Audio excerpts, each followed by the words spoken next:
लगभग 6,000 उच्च शिक्षा संस्थानों में रिसर्च एंड डेवलपमेंट सेल्स की स्थापना की गई है। हमारे प्रयासों से देश में इनोवेशन कल्चर तेजी से विकसित हो रहा है। 2014 में भारत के 40,000 के आसपास पेटेंट फाइल हुए थे।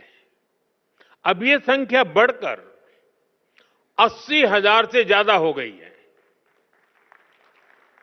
इससे ये भी पता चलता है कि देश के युवा को हमारे इंटेलेक्चुअल प्रॉपर्टी इकोसिस्टम से कितना सपोर्ट मिल रहा है। देश में रिसर्च कल्चर को बढ़ावा देने के लिए 50,000 करोड़ रुपए के अनुसंधान नेशनल रिसर्च फाउंडेशन की स्थापना की गई है। वन नेशन वन सब्सक्रिप्शन उसने युवाओं को यह भरोसा दिया है कि सरकार उनकी जरूरतों को समझती है। आज से इस योजना की वजह से उच्च शिक्षा हासिल करने वाले छात्रों की पहुंच वर्ल्ड क्लास रिसर्च जर्नल तक आसान हो गई है। देश की प्रतिभाओं को आगे बढ़ने में कोई रुकावट ना आए, इसके लिए प्राइम मिनिस्टर्स रिसर्च फेलोशिप की व्यवस्था बनाई गई है।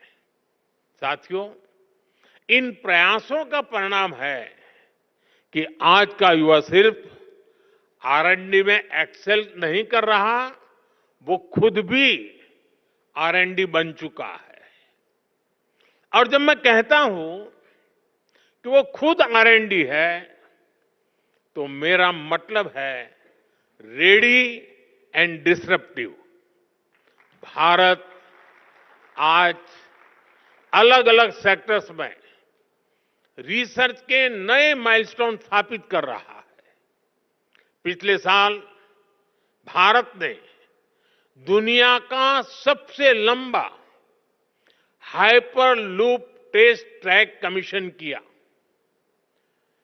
422 मीटर का ये हाइपरलूप इंडियन रेलवे के कोलैबोरेशन से IIT मद्रास में डेवलप किया गया।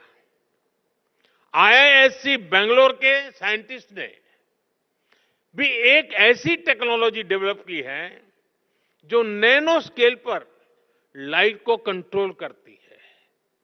IISc में ही रिसर्चर्स ने ब्रेन ऑन चिप टेक्नोलॉजी विकसित की है। ब्रेन ऑन अ चिप यानी एक मॉलिक्यूलर फिल्म के अंदर 16,000 से ज्यादा कंडक्शन स्टेट्स में है। डाटा स्टोर और प्रोसेस करने की कैपेबिलिटी। कुछ सप्ताह पहले ही देश ने पहली इंडिजीनियस MRI मशीन भी बना ली है। ऐसे अनेक पाथ ब्रेकिंग R&D हैं जो हमारी यूनिवर्सिटीज में हो रहे हैं। ये है विकसित होते भारत की युवा शक्ति, रेडी, डिसरप्टिव और ट्रांसफॉर्मेटिव। साथियों, भारत के यूनिवर्सिटी कैंपस आज नए डायनेमिक सेंटर्स बन रहे हैं। ऐसे सेंटर्स जहां युवा शक्ति ब्रेक थ्रू इनोवेशन को ड्राइव कर रही है। हाल ही में हायर एजुकेशन इंपैक्ट रैंकिंग में भारत ग्लोबल लेवल पर सबसे ज्यादा रिप्रेजेंटेड रहा। 125 देशों के 2000 इंस्टीट्यूशन में से 90 से ज्यादा यूनिवर्सिटीज भारत से थी। 2014 में QS वर्ल्ड रैंकिंग में भारत के केवल 9 इंस्टीट्यूट्स और यूनिवर्सिटीज थी। 2025 में यह संख्या 46 हो चुकी है। दुनिया के टॉप 500 हायर एजुकेशन इंस्टीट्यूट्स में भारतीय संस्थानों की संख्या भी पिछले 10 वर्षों में तेजी से बढ़ी है। अब विदेशों में हमारे प्रमुख संस्थानों के कैंपस खुल रहे हैं। अबू धाबी में आईआईटी दिल्ली, तंजानिया में आईआईटी मद्रास, इसके कैंपस खोले गए हैं। दुबई में आईआईएम अहमदाबाद का कैंपस खोले जाने की तैयारी है। और ऐसा नहीं है कि सिर्फ हमारे टॉप संस्थान ही बाहर कदम रख रहे हैं, बाहर के भी टॉप संस्थान भारत आ रहे हैं। भारत में दुनिया की टॉप यूनिवर्सिटीज के कैंपस खुलने की शुरुआत हो चुकी है। इससे एकेडमिक एक्सचेंज बढ़ेगा, रिसर्च की फील्ड में कोलैबोरेशन बढ़ेगा, हमारे छात्रों को क्रॉस कल्चरल लर्निंग का एक्सपोजर भी मिलेगा। साथियों, टैलेंट, टेम्परामेंट और टेक्नोलॉजी की ट्रिनिटी ही भारत के भविष्य को ट्रांसफॉर्म करेगी। इसके लिए हम भारत के बच्चों को बचपन में ही जरूरी एक्सपोजर दे रहे हैं।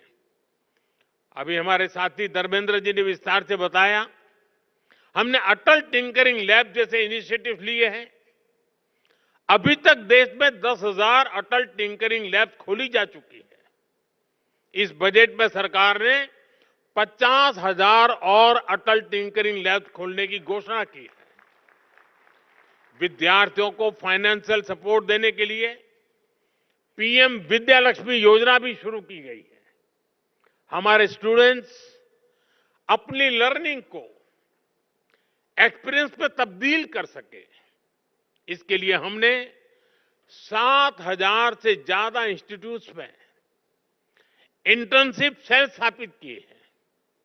युवाओं में नए स्किल्स विकसित करने के लिए आज हर संभव प्रयास किया जा रहा है। इन युवाओं के टैलेंट, टेम्परामेंट और टेक्नोलॉजी की ये ताकत ही भारत को सफलता के शिखर तक लेकर जाएगी। साथियों, हमने विकसित भारत के लक्ष्य के लिए अगले 25 वर्षों की समय सीमा तय की है।